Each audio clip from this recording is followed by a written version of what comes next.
Greg, one more question though. What do you think of this? That's inappropriate, kid.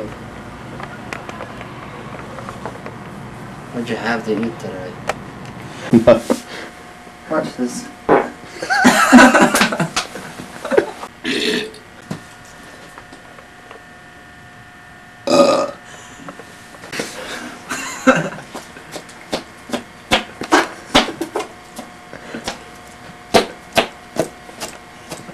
How do you like those apples? This one's better.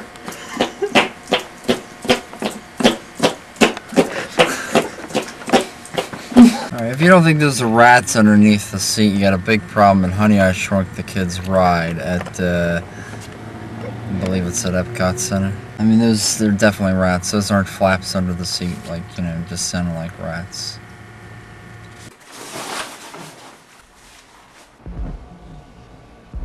Give me a keg of beer.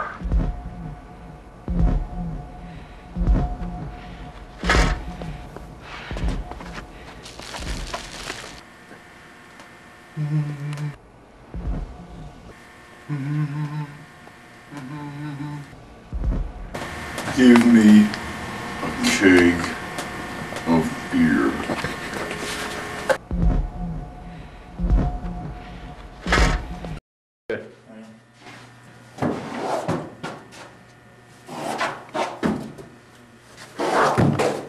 All you boys will one day be on film and you'll wonder, how did the Rootman do it? It's just a gift, I guess. Okay.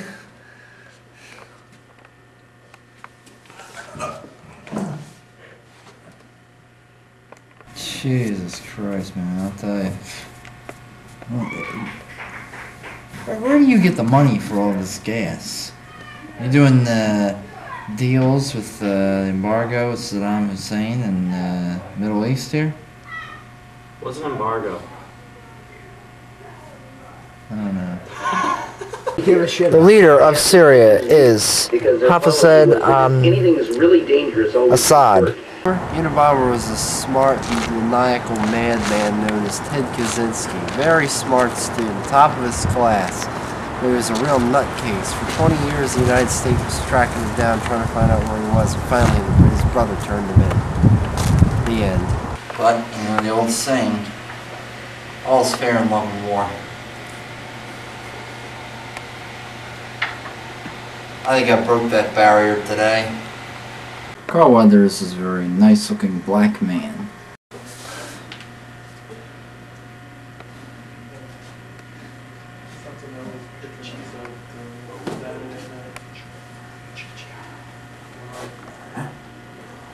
I can't do it. I can't do it anymore. Honor student when he was a sophomore, hard to believe, right? Right. So he goes to Europe, and they go to Spain, they go to France, and they go to England. The last trip coming home is England. There are 3 chaperones on that trip that were college students. 2 females, a male, 24, 23, and they could not find Greg and 2 other young men on the next to the night before they're leaving, because they're all at the most expensive strip club in all of Piccadilly Circus in London, where this fool drops like $150 American dollars, which is like $270 over there, and nobody knows where he is. And then when they get back, the chaperones, who are younger, don't want to say that he was with them, so we have this big meeting when we come back, because it comes out that Gregory is at the strip club at Piccadilly Circus. Seeing Greg at the nudie bar, horribly drunk, most people after, you know, a lot of drinks, Greg had about 2 or 3, and he went looking for more alcohol.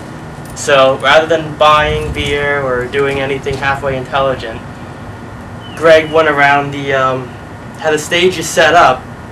People leave their old beer cans that they're done drinking that normally go into the garbage. Well, Greg went and gathered them all up and poured them all together and drank what was left. This side of the story is a little different here. It's true, there were a bunch of beer bottles everywhere. But Dave was the one that bought 3 rounds of beer for me, so I drank 3. And then this girl that I was talking to, flirting with, she had a boy. Obviously, I guess that guy was her boyfriend because, you know, I mean, she was really, I think she was starting to have the hots for me, and, you know, this guy was a little pissed off. So, she said, hey, you can have the last beer that I didn't finish up yet. So I decided to have that, and I also decided to have a few of the others that were still full. I didn't really mix them all together and everything. Plus, I was broke by that time. I didn't have enough money for another beer. I don't know. I don't remember. How'd you get your parents to send you more money?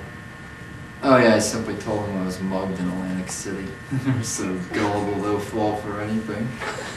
At gunpoint, yep. And what'd you say to the robber? I said, you want the money, motherfucker? Here, take it. And I tossed it and got in my car and sped off. That's all a lie, though. Of course. Oh shit, you're gonna show this to my parents now. Yep. When Gregory gave us this story, his father's initial response was, what lap dancer did he drop this money on? Now, he didn't get the story right, but he knew that Gregory was not held up. And I haven't told his father what he's done yet. I just left it alone. But I did say to him, you know that situation where you thought that he was not robbed? And Greg said, yes. And I said, you were absolutely correct. He said, I knew that from the beginning. He said, do I want to know what he spent the money on? And I said, no, I don't think you want to know. He does have that big porn collection, I think. I don't know. Yeah, I heard about that, man. 4 weeks late for a porno film? Word. 4 porno films 4 weeks late. 4? Damn. Damn. Here was the whole Lesbo cheerleader series or something like that. Yeah, nice stuff.